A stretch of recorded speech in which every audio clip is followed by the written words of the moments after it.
ಯೋಗೀಜಿ ಸ್ವಾಗತ. ಬರಾಬರಿ ಪೂರ್ಣಗೊಂಡಿದೆ. ಇನ್ನು ಇದೆ ಸಮ್ರಾಟ್ ಯೋಗೀಜಿ ಸ್ವಾಗತ.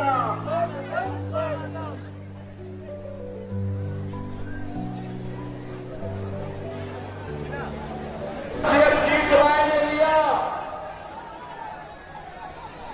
तो टीएमसी के गुंडे आप लोगों को परेशान करने लग गए और सभा न होने पाए। इसके लिए उन्होंने भाजपा का झंडा उखाड़ने का प्रयास किया, लेकिन आप चिंता मत करिए, अरजीत राय को जिताइए। टीएमसी का अभ्यास से हम सुपड़ा साफ करवा देंगे।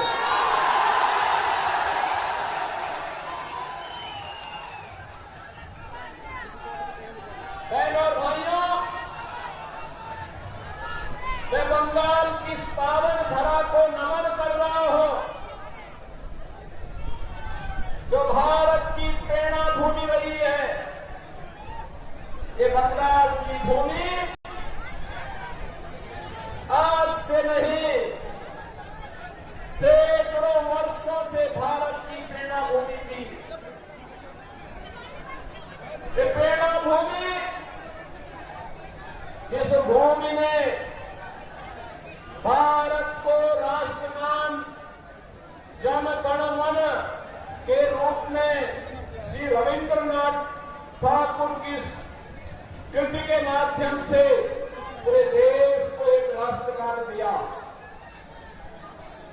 ये बंगाल की भूमि है जिसने भारत को राष्ट्रगीत वंदे मातरम दिया। और यह वर्ष अत्यंत पवित्र है। यह वर्ष वंदे मातरम के 150 वर्ष पूर्ण होने के वर्ष है। और वंदे मातरम के गीत ने भारत की आजादी को एक मंत्र दिया था। और वंदे मातरम के 150 वर्ष पूर्ण होने पर बंगाल की धरती टीएमसी की अराजकता से मुक्त होने का आह्वान भी आप सबसे करने के लिए आई है। बंगाल में बीजेपी की डबल इंजन सरकार को लाइए, समस्या का समाधान प्रधानमंत्री मोदी जी के नेतृत्व में डबल इंजन डबल स्पीड से करेगा, बुलेट की स्पीड से करेगा। इस विश्वास के साथ आप सबका मैं आह्वान करता हूं। और जीत राय को भारी बहुमत से विजयी बना के भेजेंगे ना सभी लोग? दोनों हाथ पकड़ के बोलो मेरे सामने, सभी लोग जिताएंगे, भारी बहुमत से विजयी बनाएंगे, आशीर्वाद मिलेगा ना? कि पीछे में जो लोग खड़े हैं, दीवार के ऊपर जो खड़े हैं, सबका यह हेलीपैड के अगल बगल कितने लोग खड़े हैं? अजीत राय को विजयी बना के भेजेंगे। दोनों हाथ पकड़ के मेरे साथ बोलेंगे, भारत माता की, भारत माता की, भारत माता की, वंदे जय श्री राम, जय श्री राम।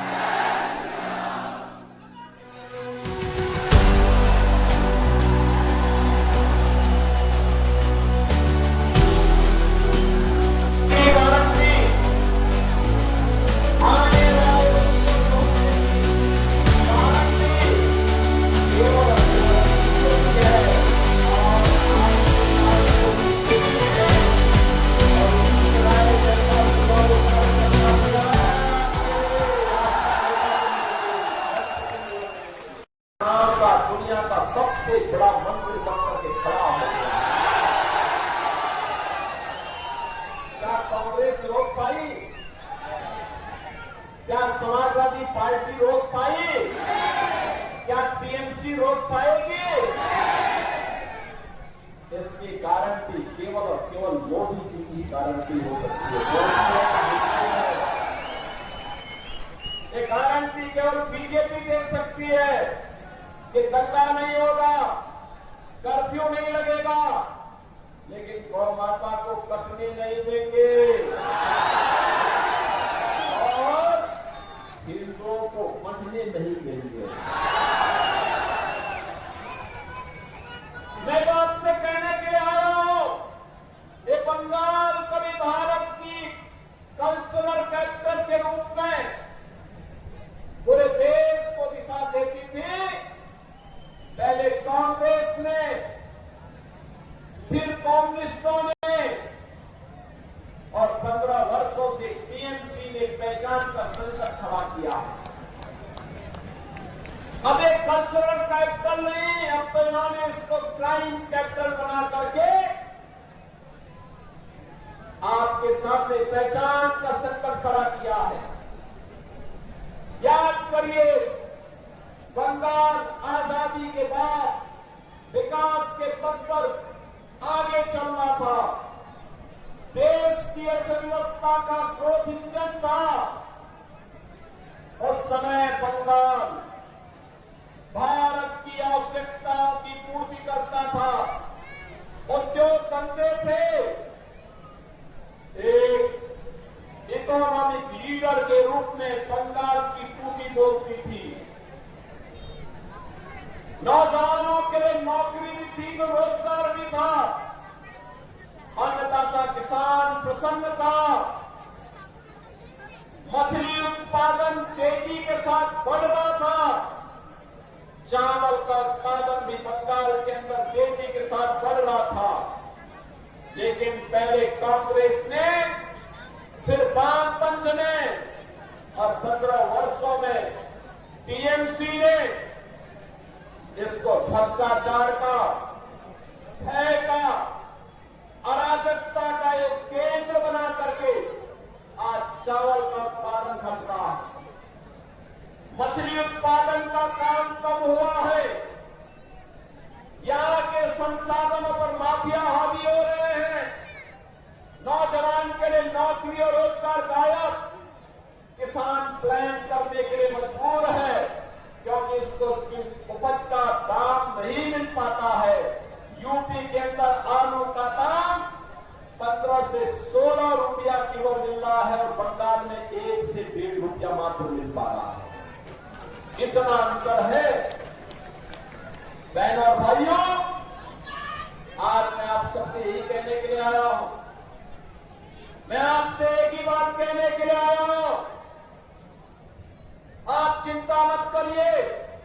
टीएमसी के गुंडे क्या कह रहे हैं, भयभीत मत होइए।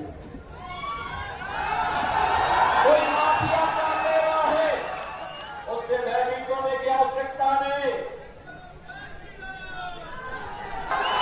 आपके बंगाल की सड़कों पर झाड़ू लगाते हुए दिखाई देंगे ये सभी लोग, और मुझे चिंता करने की आवश्यकता नहीं। देखो ना, यूपी में कितना परिवर्तन हो गया। वहां किसी सड़क पे कोई नमाज नहीं पढ़ सकता।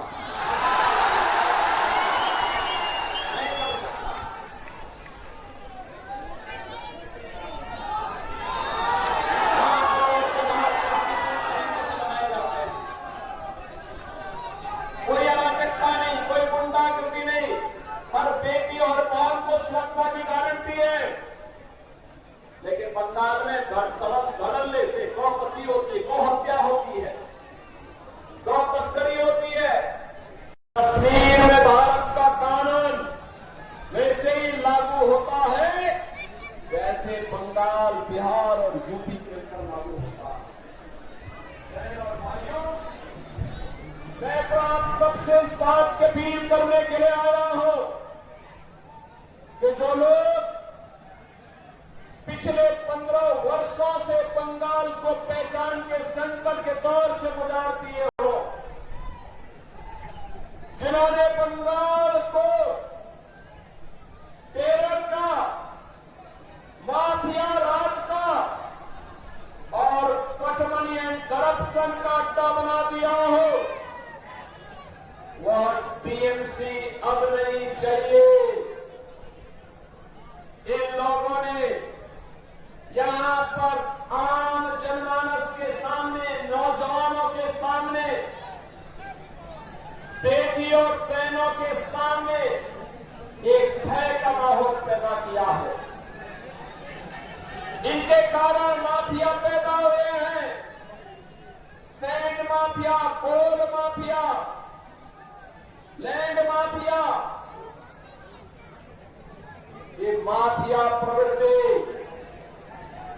बीजेपी इसको समाप्त करेगी, बीजेपी का संकल्प है।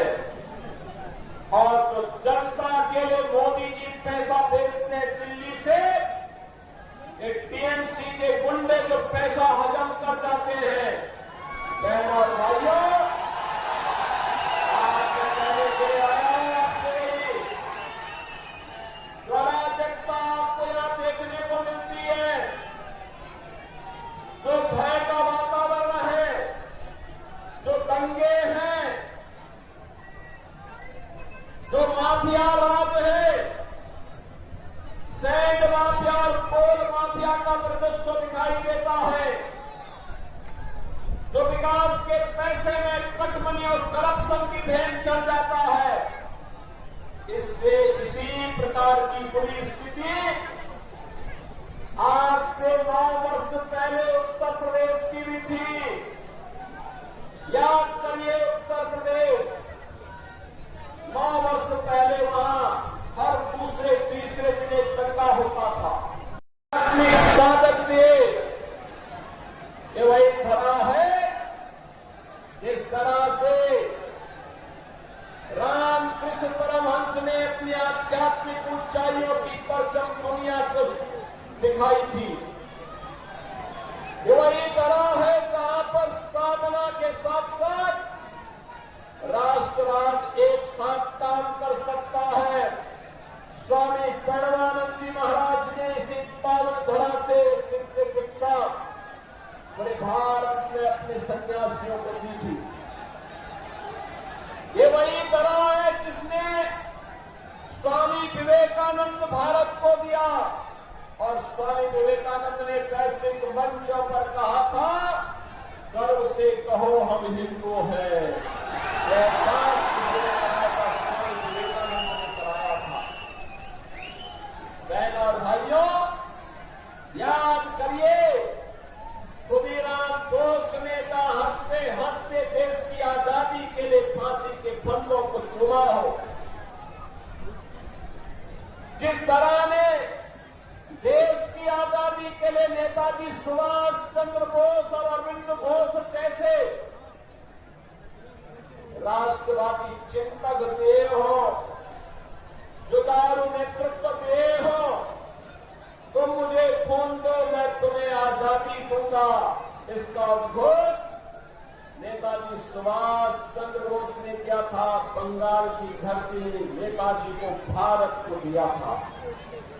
और याद करिए, भारतीय जनसंघ के संस्थापक अध्यक्ष डॉक्टर श्यामा प्रसाद मुखर्जी, एक देश में 2 प्रधान, 2 विधान, 2 निशान नहीं चलेंगे का घोष करने वाले डॉक्टर श्यामा प्रसाद मुखर्जी बंगाल की देन थी, और बंगाल के कारण आज भारत के अंदर जो आतंकवादी, जो उग्रवादी कश्मीर को पृथक मान्यता देने के लिए कांग्रेस की कुछ चालों के कारण भारत की एकता अखंडता को चुनौती दे रहे थे, डॉक्टर श्यामा प्रसाद मुखर्जी के उस संकल्प को आज भारत के प्रधानमंत्री श्री नरेंद्र मोदी जी के नेतृत्व में उस सपने को, जो गरीब बंगाल के सपूत डॉक्टर श्यामा प्रसाद मुखर्जी ने देखा था, उस सपने को साकार करने का काम आज के यशस्वी प्रधानमंत्री श्री नरेंद्र मोदी जी के नेतृत्व में आज पूरा हुआ है। मुक्ताई चंडी मंदिर, भागर बुढ़ी मां के श्री चरणों में नमन करते हुए आप सभी इस विधानसभा क्षेत्र से जुड़े हुए बहनों और भाइयों का मैं अभिनंदन करता हूं, स्वागत करता हूं। आज की इस चुनावी सभा में उपस्थित इस क्षेत्र से